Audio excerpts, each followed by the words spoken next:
Hello friends, today we start our subject CVPDE and the subject code 3130005 and continue unit 3 Lorentz series and residues. Our topic is evaluation of real integrals. F of cos theta comma sin theta be a rational function of cos theta comma sin theta. I is equal to 0 to pi. Real ઇન્ટિગ્રલ્સનો શું મતલબ થશે કે 0 થી 2 પાઈ તમને limit આપેલી હશે અને કોઈ પણ એક ફંક્શન આપેલું હશે કે એમાં સાઇન અને કોસ થીટા હશે. Can be evaluated by taking z is equal to e raise to i theta.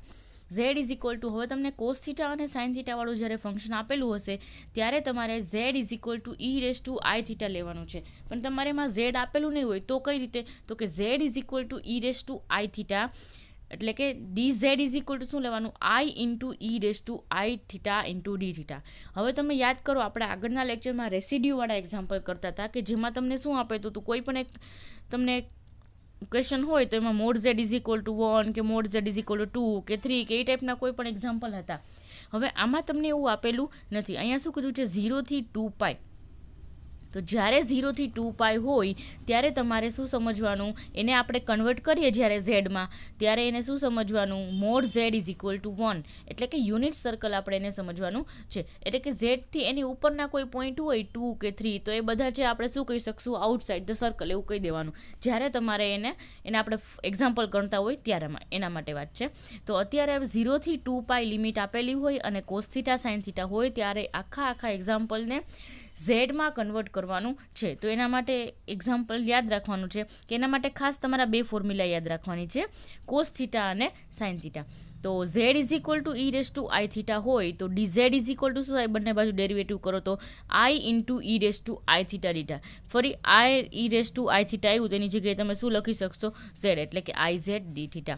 હવે તમે જુઓ ખાસ તમારે જ્યાં d થીટા હોય ત્યાં તમારે શું લખવાનું રહેશે તો કે d theta is equal two dz upon iz. આટલી વસ્તુ તમારે લખવાની રહેશે જ્યાં d થીટા હોય ત્યાં.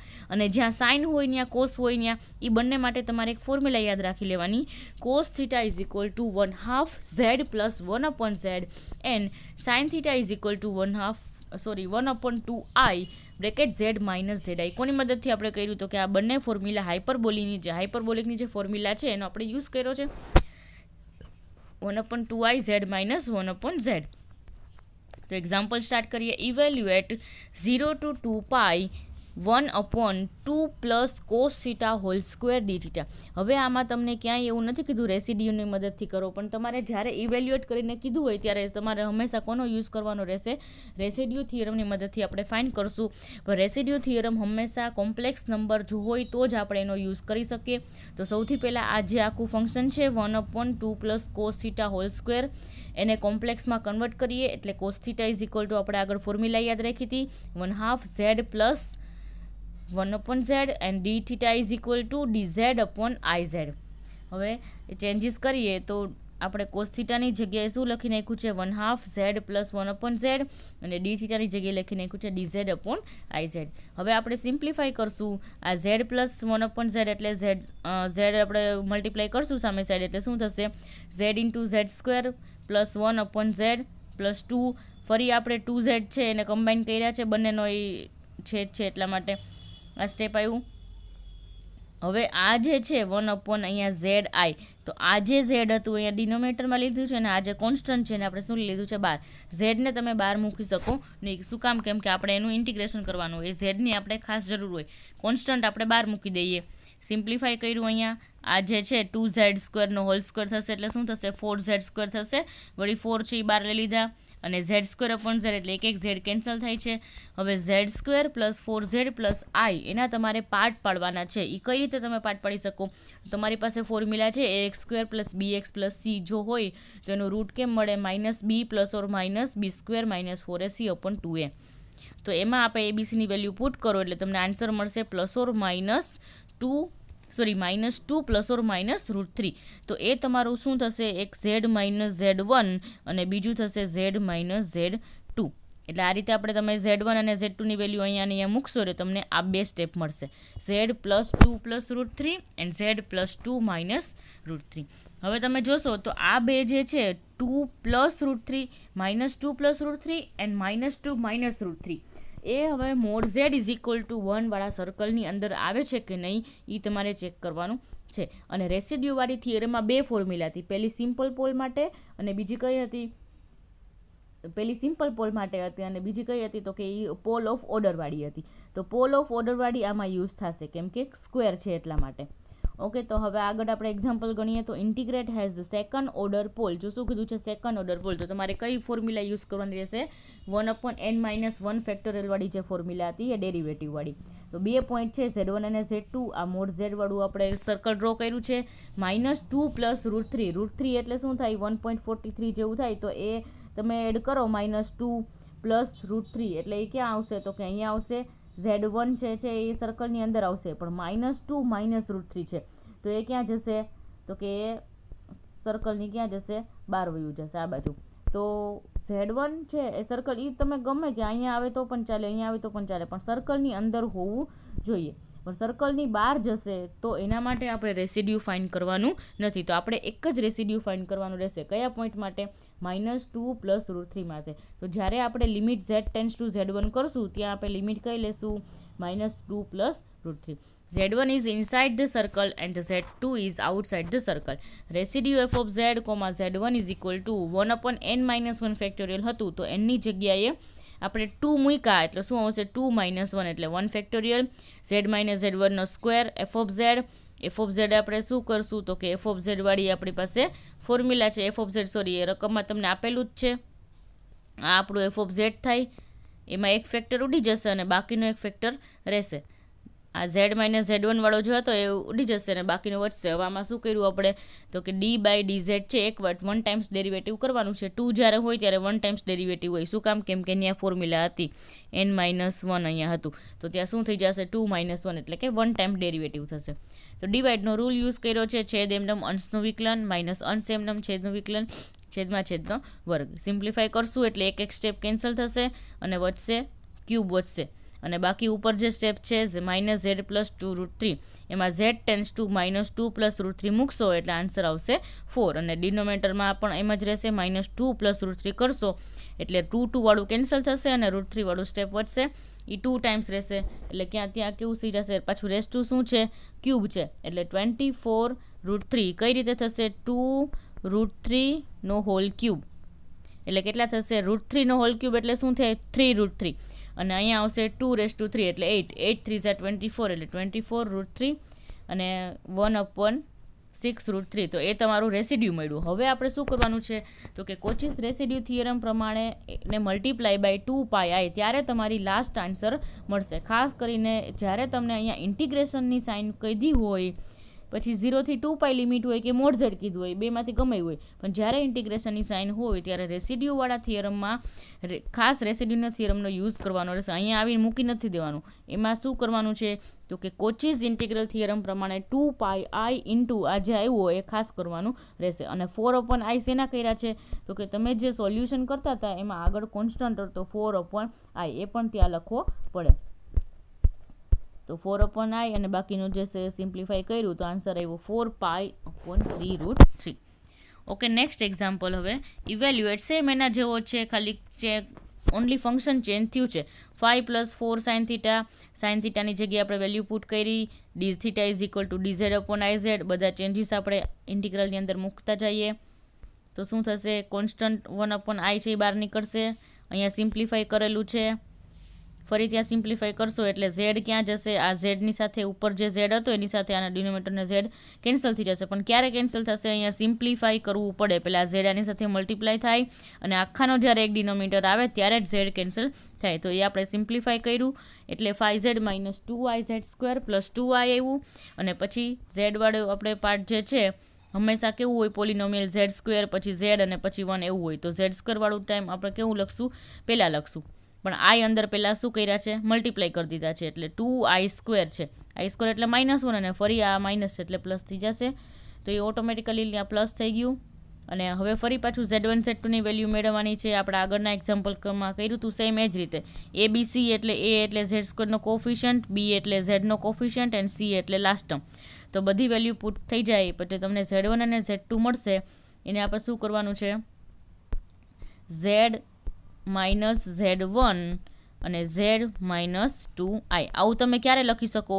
જો આ ખાસ ધ્યાન રાખો, આવું તમે ક્યારે લખી શકો? જ્યારે આનો કોફિશિયન્ટ 1 હોય તો જ તમે ડાયરેક્ટ લખી શકો. બાકી તમારે અહીંયા મૂકી અને આખું સિમ્પ્લિફાઈ કરવું પડે. તો સિમ્પ્લિફાઈ કરતાં કરતાં આને આપણે એક ઇઝી પડે કે જે Z² નો કોફિશિયન્ટ છે એ 1 કરી નાખો, ઇઝી પડે. કઈ રીતે? તો કે 2 કોમન કાઢીને. તો એમાં આપણે આ રીતે કર્યું છે, 2 કોમન કાઢ્યા છે અને Z² plus 5iz by minus 2/2 છે. હવે આના તમારે પાર્ટ પડી ગયા છે એ કયા? તો કે Z માઇનસ Z1 અને Z માઇનસ Z2. હવે Z1 Z2 પણ આપણે ખબર જ હતી, અહીંયા આપણે ફાઇન્ડ કર્યું હતું હમણાં. તો એ બંને આપણે ક્યાં મૂકવાના છે? રેસાનમાં. એટલે આ આપણું શું થયું કે ફંક્શન બની ગયું કહેવાય. ફંક્શન કયું બન્યું કહેવાય આપણું? આ ફંક્શન બન્યું કહેવાય. હવે તમે ચેક કરો કે i/2 અને 2i જે છે અહીંયા તમારા જે રૂટ મળ્યા એ mod z is equal to 1 ની અંદર છે કે નહીં? તો mod z is equal to 1 ની અંદર એક પોઈન્ટ આવશે -i/2, પણ આ જે છે -2i જે છે એની અંદર આવશે નહીં. -i/2 સોરી Z1 છે અહીંયા આવશે કેમ કે માઇનસ છે ત્યાં. આનો પોઈન્ટ કયો થશે? આવડો આ પોઈન્ટ આપણે લખવો હોય તો 0,-1/2, તો એ અહીંયા આવશે. અને આ જે છે 0,-2 તો એ છે કે આ બાજુ આવશે, એટલે એ આવશે નહીં. એટલે Z1 છે એ inside the circle and Z2 is outside the circle. તો Z1 માટે જ એક રેસિડ્યુ ફાઇન્ડ કરવાનો રહેશે. અને રેસિડ્યુ માટે પોલવાળી આપણે ફોર્મ્યુલા નથી, સિમ્પલ પોલ જ છે. શું કામ? કેમ કે અહીંયા તમને ક્યાંય ઉપર એવું સ્ક્વેર કે ક્યુબ કે એવું આપેલું નથી. તો આપણા માટે સિમ્પલ ફોર્મ્યુલા જે છે Z limit Z tends to Z1 Z minus Z1 into f of Z. Z1 ની જગ્યાએ શું મૂકવાનું રહેશે? -i/2 પુટ કરશો એટલે એક સ્ટેપ કેન્સલ થશે. ફંક્શનમાં Z પ્લસ i/2 હશે જે રિમૂવ થશે અને બાકીનું જે વધ્યું એમાં -i/2 પુટ કરો એટલે આન્સર આવશે 2/6i, અથવા તો ત્યાં 1/3i પણ લખી શકો. By Cauchy's residue theorem answer 2πi multiply કરી દો એટલે આન્સર આવશે 2π/3. Okay, next example using same એના જેવા જ એક્ઝામ્પલ છે એટલે થોડીક સ્પીડ કરશું આપણે. Evaluate 0 to 2π dθ/5 - 3 sin θ. Okay, same example તો નથી આવી ગયો, ચેક કરી લઈએ આપણે પહેલાં. 5 ઓકે, અહીંયા શું હતું? 5 + 4 sin θ હતું ને અહીંયા શું છે? 5 - 3 sin θ છે. ઓનલી એટલો જ ચેન્જીસ છે. sin θ ની જગ્યાએ પુટ કરો 1/2i z માઇનસ 1/z. એ ખાસ તમારે ફોર્મ્યુલા યાદ રાખવી પડશે. sin θ ઇઝ ઇક્વલ ટુ અને cos θ is equal to and d θ is equal to. 3 value યાદ રાખો ત્યારે તમને આ એક્ઝામ્પલ આવડી જશે. સ્ટેપમાં મૂકતા જાઓ. 5 - 3 sin θ ની જગ્યાએ વેલ્યુ પુટ કરી છે. સિમ્પ્લિફાઈ કરશું એટલે આ z અને આનો ડિનોમિનેટર z આવે કેન્સલ થશે. ફરી સિમ્પ્લિફાઈ કરો એટલે આ અંદર i મલ્ટીપ્લાય કરશો એટલે શું થશે? i ઇન્ટુ i એટલે માઇનસ થશે એટલે -3/2 Z². અને આખાના 2 ને આપણે કરવું હોય તો આ 5 નું શું થઈ જશે? 10 થઈ જશે. અને 2 ક્યાં જશે? ડિનોમિનેટર ક્યાં જાય? ન્યુમેરેટરમાં જાય. એટલે ન્યુમેરેટરમાં 2 0 થી 2π dθ/-3z² + 10zi + 3. ફરી તમારે અહીંયા ફોર્મ્યુલા યુઝ કરવાની છે કઈ? ABC વાળી. A એટલે -3, B એટલે 10i and C is equal to 3. એ રીતે તમે ફાઇન્ડ કરશો એટલે તમારા રૂટ મળશે Z1 is equal two i/3 and Z2 is equal to 3i. અહીંયા સર્કલ બતાવ્યું નથી પણ તમે સર્કલમાં ખાસ જોઈ શકો કે Z is equal two i/3. i/3 એટલે કે 0,1/3. તો 0,1/3 છે એ mod Z is equal to 1 ની અંદર આવી જ જશે. પણ Z ઇઝ ઇક્વલ ટુ 3 એટલે કે 0,3 એ જે છે આની અંદર આવશે નહીં. તો સેમ એઝ આગળના એક્ઝામ્પલમાં કહ્યું હતું એ જ રીતે Z1 છે એ આઉટસાઇડ ઇનસાઇડ ધ સર્કલ આવશે અને another simple pole at Z is equal to 3i outside the unit circle. So that of no interest residue of f of z z1 is equal to limit z tends to z1 z minus z1 into f of z. એટલે કે આના માટે આપણે residue find કરવાનો નથી, આના માટે residue find કરવાનો છે. તો રેસિડ્યુ ફાઇન્ડ કરવા માટે સિમ્પલ ફોલ્ડની ફોર્મ્યુલા લખી, z1 ની વેલ્યુ પુટ કરી અને આન્સર આવ્યો -3/8i. એને આપણે કોચીસ રેસિડ્યુ થિયરમમાં પુટ કરશું 2πi મલ્ટીપ્લાય જે આન્સર આવ્યો એ. અને અહીંયા 1/2 આગળ શેના લેખા છે એ ખાસ યાદ રાખજો. ફંક્શન જે છે આપણું અહીંયા 1/2 નથી ને 2 છે તો ભૂલથી ત્યાં 1/2 લખાઈ ગયું છે. એ તમારે અહીંયા આગળ જે પણ કાંઈ એવું જે પણ કાંઈ કોન્સ્ટન્ટ હોય આઈ વાળી કે કોઈ પણ વેલ્યુ એ તમારે અહીંયા મૂકવાની રહેશે, એટલે તમારો લાસ્ટ આન્સર આવી જશે. નેક્સ્ટ એના પછી એક્ઝામ્પલ, આમાં 2 એક્ઝામ્પલ છે, આ તમારે જાતે કરવાનો છે એક્ઝામ્પલ, અને અત્યારે આપણે આ એક્ઝામ્પલ કરીએ. સેમ એન આગળની જેમ જ છે, પણ આમાં વધારાનું એક આગળ છે, ઉપર cos 2 થીટા આવ્યું છે. તો cos 2 થીટા એટલે શું થશે? તો કે cos 2 theta is equal two 1/2 z² plus 1/z². જો cos 3 થીટા હોય તો શું આવશે? z³ plus 1/z³. એ ખાસ યાદ રાખજો. અત્યાર સુધી આપણે ખાલી cos થીટા જોયું. તો આ 3ની વેલ્યુ આપણે ઇન્ટિગ્રલની અંદર પુટ કરશું, સિમ્પ્લિફાય કરશું.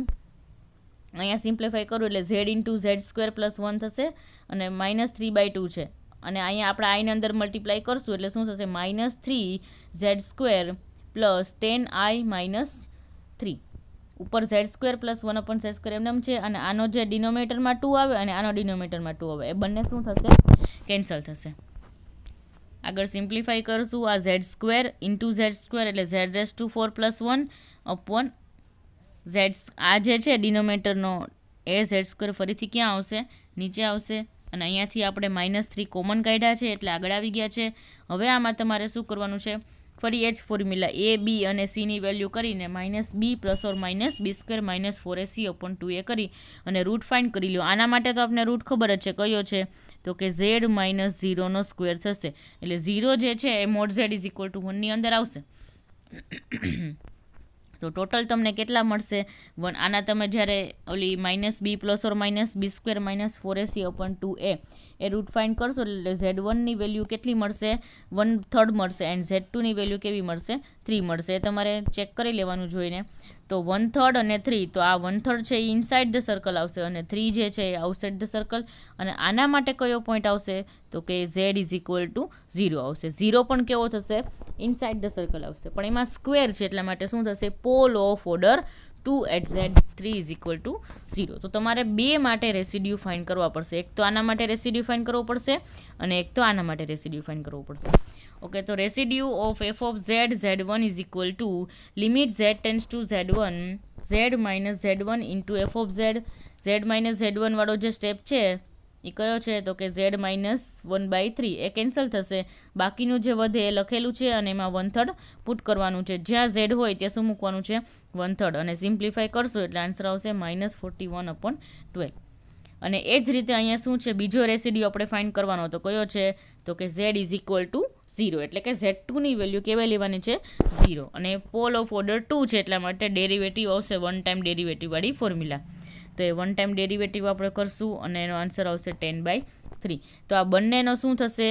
રેસિડ્યુ થિયરમ પ્રમાણે જેટલા તમને રેસિડ્યુ મળ્યા હોય બધાનો સમ કરવાનો, અને into 2πi.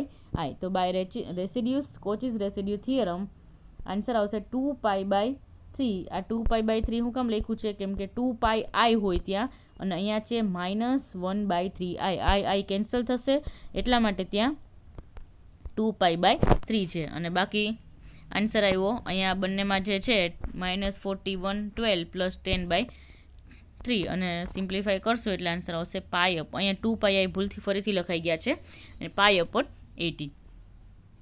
Okay, thank you. આપણે આ જે ટોપિક કર્યો એ આપણે અહીંયા કમ્પ્લીટ થાય છે. નેક્સ્ટ ટાઈમ નવો ટોપિક લેશું. Thank you. Subscribe now and press the bell icon. Never miss an update.